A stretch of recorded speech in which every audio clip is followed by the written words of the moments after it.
Baby ain't finna take over this moment. But Baby had his moment yesterday when he dropped the song, not today. I got Mr. CP right here, man. Let me try to send it again. You sent your request. I got you.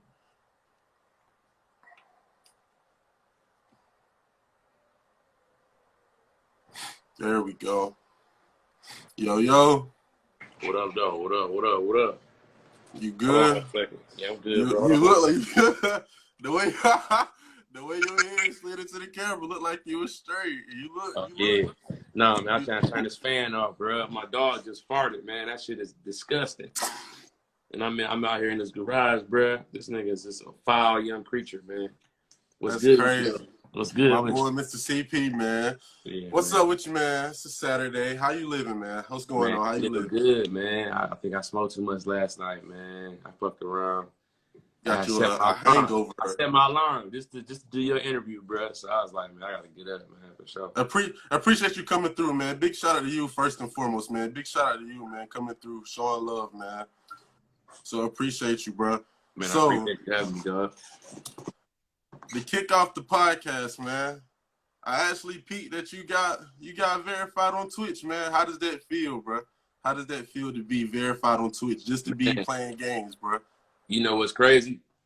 Yeah, I'm verified on Twitch, but they gave me a clear ass map to how to do it. Like, do this, do that, and you could get it. And I feel like if Instagram did that, a lot of niggas would be verified. You know what I'm saying? Like, you know, it was. I feel good about it, but I did what I had to do. I had to grind for it. You know what I'm saying? Of course.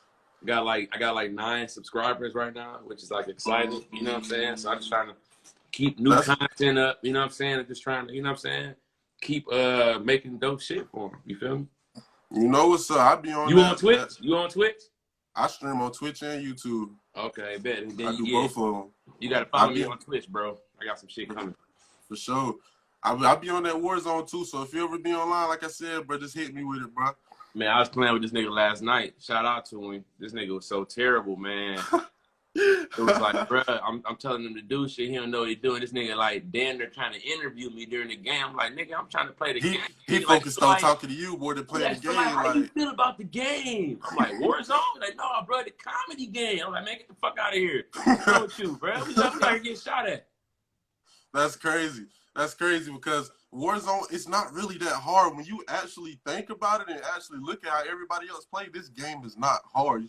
You got to move at the right moments. You got to move. No, it ain't hard. I promise you. But speaking with you, let's see how we can talk about you.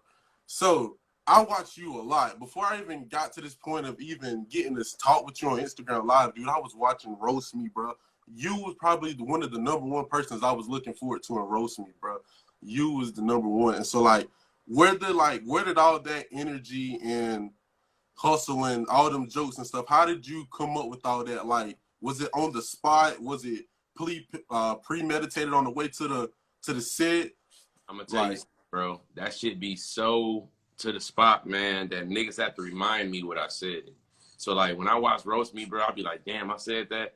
Like, bro, I don't put too much emphasis on it. I think that the cameras come on, some niggas, this is their chance to like, you know, especially when we have like new people on the show who just come who they like fly there, you know what I'm saying, and all that.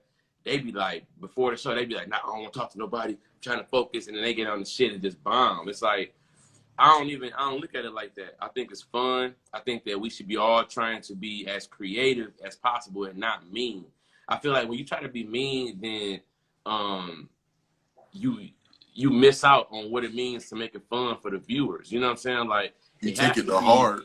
Yeah, it has to be creative in order for it to be like like a good experience. Us being mean to each other, that's why I had to stop roasting Brody. Because what I noticed is that when I roast Brody, it becomes a trend, right? Like, I walk through airports and niggas be like, yo, Acne Uzi. And I'll be like, yeah, that's funny, but that's my man's though. You know what I'm saying? So it's like, you know, I don't want that nigga getting clowned out here. And also, I feel like the notoriety that I got for that one roast on Brody made other niggas want to roast Brody to try to get some notoriety too. And I don't like that. You know what I'm saying? So, you know what I'm saying? Like, Shout out to Jeff Ross. Still saw somebody say Jeff Ross need to Jeff Ross. Yeah, I looked at it too. Or, you know, that's my white boy, but that's my nigga though. Like he done put me on. Jeff Ross put me in an international roast battle in Montreal. I was roasting against niggas from Iran, all kind of shit, bro. And I did it with Reggie Bo too. What up, my nigga D-Lady? So you were international roast king. International. You just yeah, man. I'm talking about it was a celebrity roast battle too. So you had like me and Blake Griffin like representing for Detroit, and then you had like Pete Holmes. Yeah, bro. Like this shit was real, man. That's dope. You know, and it was dope just to kind of like, you know, like just kind of, you know, just get with other different roasters. So is y'all gonna do that again, like in the future? What, international roast battle? Yeah. Yeah, that's the thing that they do. That's the invitational. So you got to be invited to that. But that's what they do it at JFL. So like JFL is like the biggest comedy festival in the world. It's just for laughs.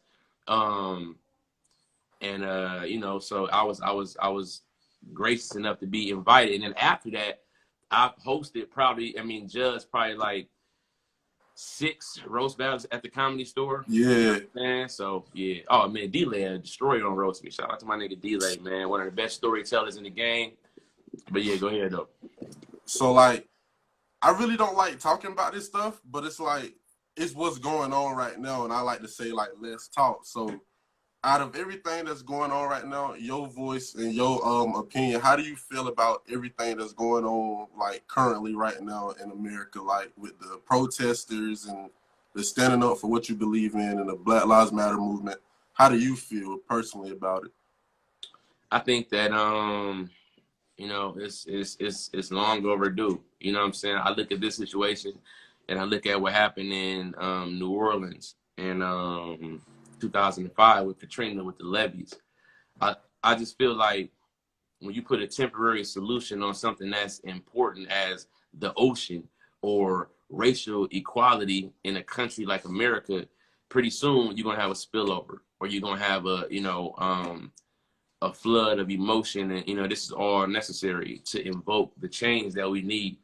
I think that I'm just super proud of all of the people that are here protesting. I'm not so much I don't know, like with the looting and stuff like that. I think that I feel 2 ways about it. See, you said what I said. That's what caught me off track. Like, yeah, I feel 2 ways about it. Number one, I feel like it's a lot of non-Black people out here that are inciting the looting for a couple of different reasons. Number one, to blame it on us, to make the movement look bad, to make people want to act violently towards the movement. 2, for like insurance jobs for these businesses. You know what I'm saying? Think about it. We in a pandemic. A lot of these businesses have not been able to, nobody was planning for the pandemic. A lot of people have not been able to kind of stay above water. And you have this gift of destruction that can come in and cause you to get all your insurance money and replace all these stuff. They basically just sold out of everything, if you really want to look at it like that, because it's going to get, you know, replaced by insurance. But the bigger picture is that the peace that we don't have, we talk about no justice, no peace. Yeah. But what does that mean? That means that, you know, we don't get to have, you know, nobody gets to have these luxuries if they promise to everybody, but only given to one group. That's not fair. Mm-hmm. So I think that what happens is the system and the construct is a lie, and we got to break that down and rebuild it to make sure that everybody is included. You know, I spoke about the Christopher Gardner thing, but then I saw it on Dave Chappelle's comedy special. But I said that 2 weeks ago. I watched that too. I was watching that earlier. Yeah, we saw the police hunt that man down and kill him because it's eye for an eye. You know, that's their language. Everybody knows that cops kill cop killers. Period. Ain't no trial. Ain't no nothing. Ain't no what happened. We'd never know if it was self-defense. We'd never know none of that because they have zero tolerance for that. Right? Yeah. They're not the only community that has that though. I'm a comedian.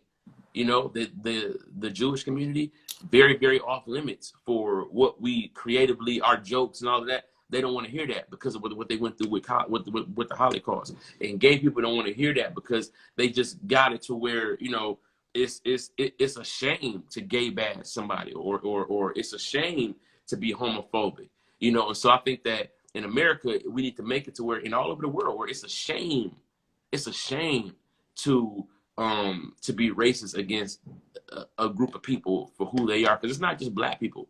You know, it's Asian people. It's everybody who's not white who, you know, are getting told to go home and do it. Like, bro, that's what this is about. And you should be ashamed of yourself for still being racist. And that's what we got to get to.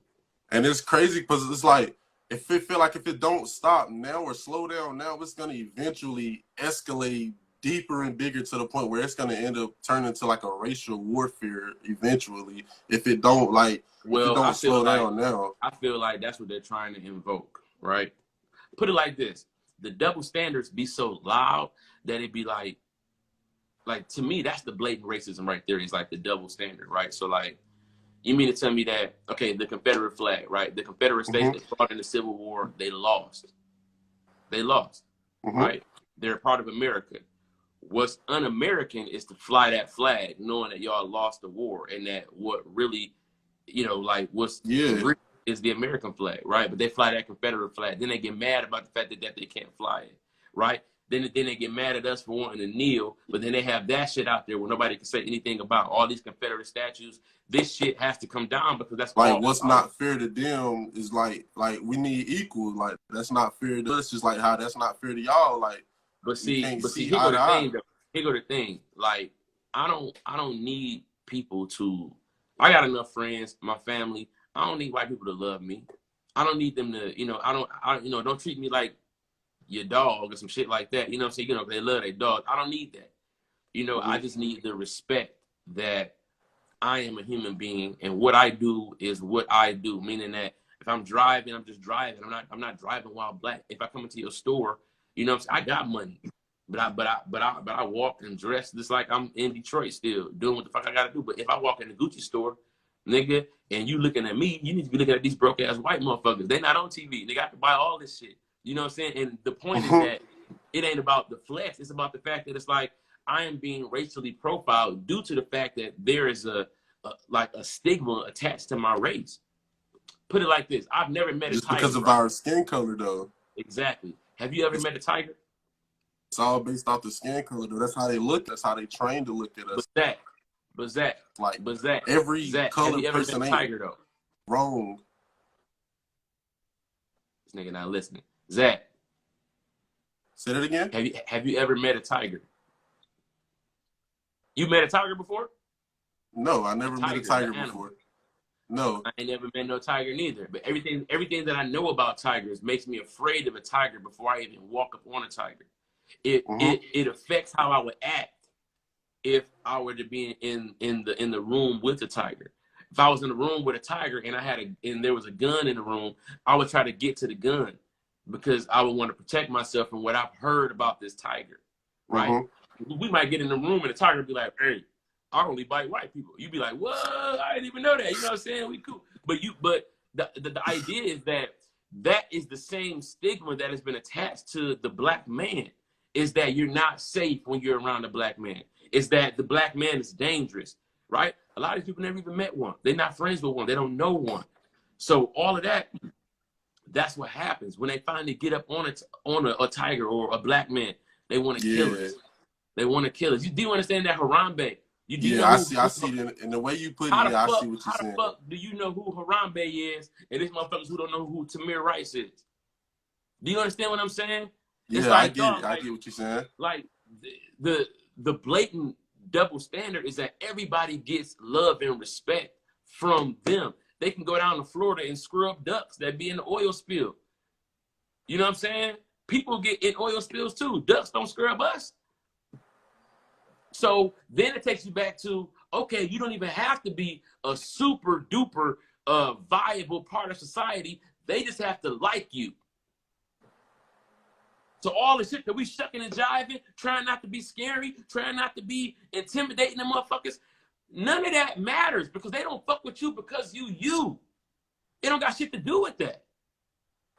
And so that's what I think people got to understand. It's like all of this shit, the marching is cool, but we got to make sure that the messaging in the marching is not asking for love because we don't want their love. Because love comes with pity. Love comes with lies. No, we need the respect. I need a seat at the table as a black man. a tax-paying black man in a tax bracket that you don't expect me to get into. I need that if I'm gonna work this hard to get it. Yeah. So it's like that's like this. Yeah. I see what you're saying about the whole like the Tiger situation. Like no, my bad. It's a nigga in here roasting with these weak ass roasts. What's his name? GD Stokes. I'm on your ass when I get off this. Yeah, GD Stokes. I'm on your head, nigga. All your roasts really up. So now, what's gonna happen is, nigga, I'm gonna catch your ass on the gram, and I'm gonna see. I'm gonna see what this nigga look like and everything. First of all, a nigga got 2 niggas in his fucking in his profile picture. Nigga, that's which one did you? I'm imagining you the short, fat one, because any regular size nigga would not put another nigga in his damn. That's a bitch move right there. I'm gonna put my pretty cousin in here. I can't even see. But really, I'm the ugly bitch. Get your fat ass out of here and pay attention, nigga. I'm dropping jewels, but I will take time out to blaze your ass. You understand me? You and your mama probably share jeans. Mama, you got my green jeans. The CP boy, I knew as soon as CP agreed to come and talk today, but I knew it was gonna be a banger off the real boy. Oh man. Later, bro. Oh man. Go get your mama her work jeans back. Shut it down. Go get your mama her work jeans back, nigga. She got to go clock in at the plant, and you wearing her jeans at the stove, sagging them. She asked you to stop sagging her jeans because it make the ass look weird. No, boy. No, and getting with his mama got to be at 2 o'clock. Yeah, she got to be working 2 o'clock. Yeah, you fat ass nigga. You a big minivan built ass nigga. Y'all ain't got no minivans in here? Can y'all show me where the minivans is at? Get your fat minivan built ass nigga out of here. And give your mama her work jeans and her vest. And you got her sweater vest on. Looking like a dyke. You are Butch Dyke fat. That's the kind of fat you is, Butch Dyke fat. Big Benny Siegel bitch built ass nigga. All right. CP anyway. On him. Oh, he just flamed up the live for a minute. He got her. He just flamed up the live, boy. Oh man. That nigga got to get his mama her uniform so she can go work at the ticket toll booth. And this nigga running around the neighborhood in her orange vest, knowing damn well she a construction worker. You got her orange vest on, trying to clock hoes. Go home so your mama can get dressed, man. She got to get out of here. These ticket booths ain't gonna toll themselves. Now I look down. I hope nobody ain't looking at me like this nigga live. He gonna start. Oh CP. Yeah, no. I ain't roasting you, bro. Zach, my guy. I'm gonna let CP do him. Zach, my nigga, man. Anyway, he said stop stuttering, nigga. I stutter, but I also roast though. That's the thing, bro. You nigga, don't focus on that. Focus on your ass getting roasted. Anyway, bro. Like I said, man. The main thing that we have to establish is what our plan is, right? As a race, and I feel like a lot of times we get sidetracked with the same old same. I'm gonna give you an example. So what do you feel like the plan is? What is the big plan that we need to? I'm about to tell you. For example, right? I was on Kev on Stage page, and I had to delete my comment because Kev is my nigga, and I feel like I could just call Kev. I don't have to put comments on my niggas. You know what I'm saying? Post, especially something that I don't agree with, but. It was that video where they were spoofing the white people apologizing and all of that. And it's like, we got to come out of this. A white person has an easier time not being an ally than they do being an ally. It's like, people was like, yeah, but they was acting in that video, right? But understand the people that they're going to influence. Understand the people who look at them and say, well, if they're going to be silent, maybe I can stay silent. It's not time for the jokes. It's just not. Because then it's like, well, what do we want? Because how many people came out and had that fucking no hate shit on where it was the duct tape and it said no hate and it was for Jesse Smollett. Because niggas thought he got beat up. Still got people looting this stuff. Like, what was... Listen, bro. The looting is that the system has to get broke. Here go the thing. These business owners, they don't care about black people. But black people spend all this money in their stores, right? So now we hit them where it hurts, right? Now we destroy your store. And every time the police kill another black man, we're going to destroy your store again. So that now you calling your policymakers and saying, hey, let's get a fucking hold on these police. Because my fucking business is getting... Hold on. Hold on.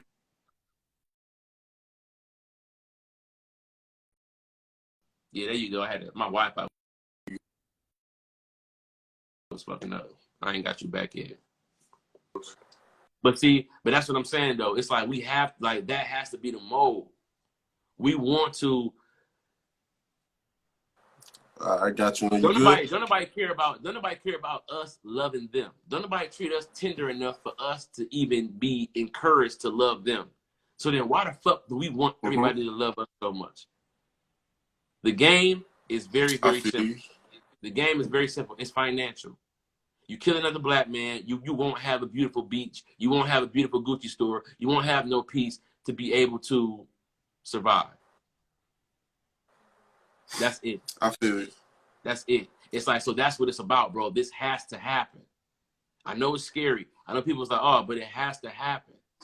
People in Berlin, they broke that wall down back in the day. That bitch ain't went back up. If they didn't do that, that bitch still be there. Go ahead. I like the way your arguments is, man. I like that. So why do you feel like even though the pandemic came before this, why do you feel like people kind of just eased off on the coronavirus and was looking at this? Like, remember, like before this happened, we was quarantined, like being by ourselves at home. But now this happened, we having protests, everybody big groups and doing all this, that, and the third. Like the coronavirus ain't still a thing. Let me explain it to you. All right, so here's the thing. It's so poetic, right? The coronavirus attacks your lungs and upper respiratory functions, right? Causing you to not breathe. Eventually, everything closes up. You can't breathe. Now, here's the thing. George Floyd couldn't breathe when that man's knee was on his neck. And because nobody was at work, everybody was at home and able to watch it and digest it without having to be at work and act like, everything is normal and they go back to work. No, you was at home with your own people, thinking about it, dialoguing about it. And we decided, you know what? Fuck this. Fuck this. I'm at home, not doing shit. It's like they think that because everybody's at home, ain't nobody gonna come out. You don't think that played a small percentage in how he felt he could get away with that shit? Ain't nobody gonna be out here. Ain't nobody, nah, nigga, fuck that. We have to ride. It is what it is. You know what I'm saying? Is that my Wi-Fi? We black.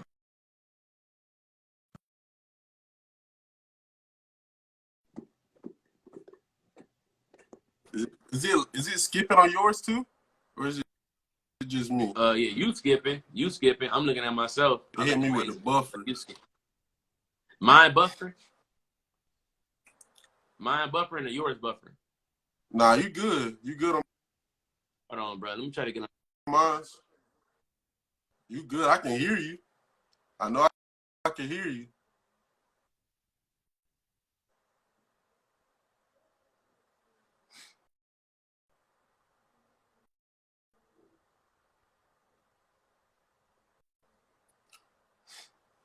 Yo, man, if you guys can hear more of me, bro, hit me with that follow, bro. That's what I'm following, man. Hit me with that follow, man. If you guys want to support, man, and stay up to date on the Less Podcast, man.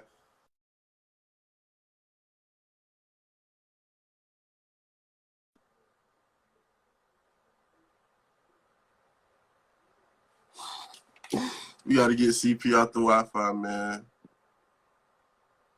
Let me see.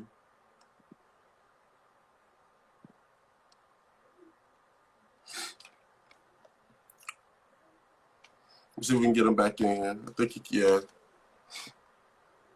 All right, you want to go and plug your router? Nah, I had to switch to my gaming router. I got a different router, man. My kids got all these iPads and shit, so I got to get a different router for gaming. But I was just on my router. Anyway. All right, so my boy, I don't like to make this like real long. We already at like the 26-minute mark, yo. So I'm gonna wrap it up right here in about the next 10 minutes. So I want to ask you, because I don't like it just to be talk about political and stuff like that. I want to talk to you one-on-one. I just want to ask you before we close, can you give my guy? So Zach, I've been connected with you for about a month now, bro. I know that you expressed to me how you was trying to get out of your hometown. right? You was ready to spread your wings.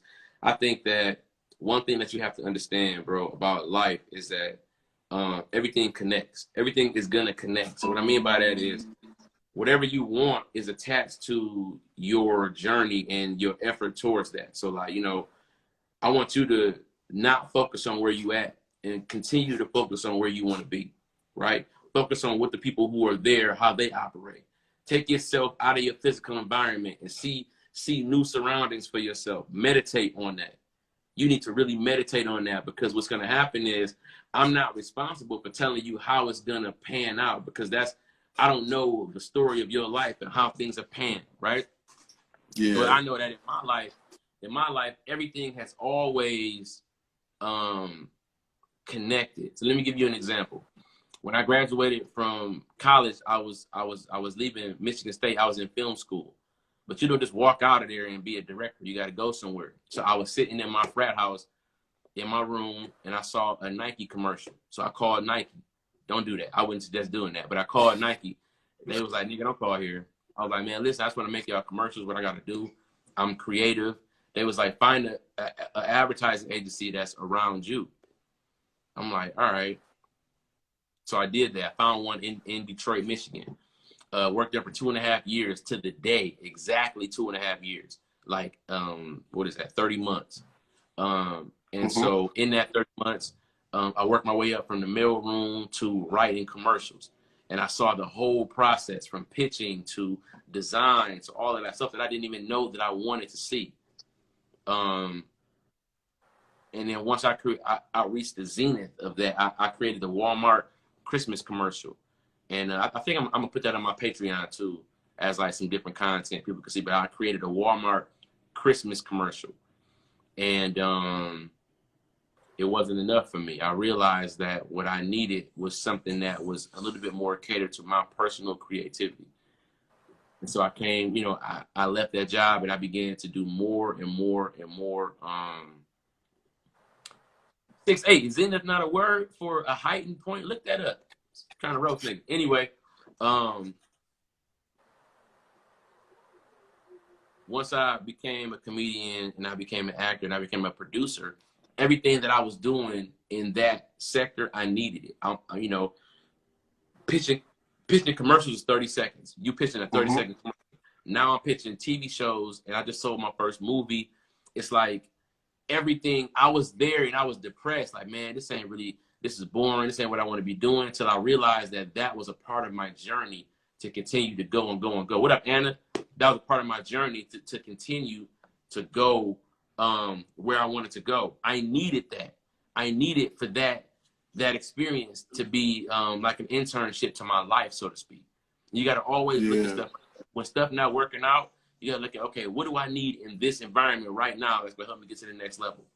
Just like I be walking around in evil, but if you one door that got to open, but you can walk around the whole board for as long as you can walk around, but you're not going to advance.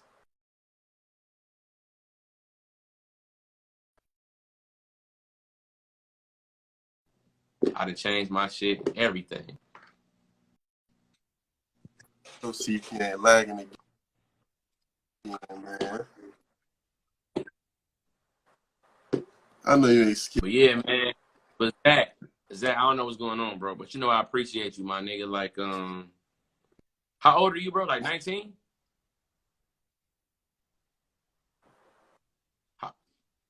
Yeah, you 19. Yeah, I'm 19, yo. Shoot me the DM, and we could really, you know, I can give you advice on, you know, how I see it, and that's it, bro. But I gotta jump off, man. I don't know what's wrong with the Wi-Fi. Because it's starting to tweak now, bro. Yeah, I appreciate you being here, CP. Appreciate you, man. Appreciate your time, man. Set my alarm for this, bro. So, you know, I appreciate you, but stay in the fight, Big Zach, and pay attention. Everything you need is always around you, like on some MacGyver type shit. Just pay attention, bro. Never panic, and just keep going forward. Every step is a step. A baby step is a step. A jump is a step. A leap is a step. Just don't stop, man. All right? All right, man. Appreciate you, man. 100. All right.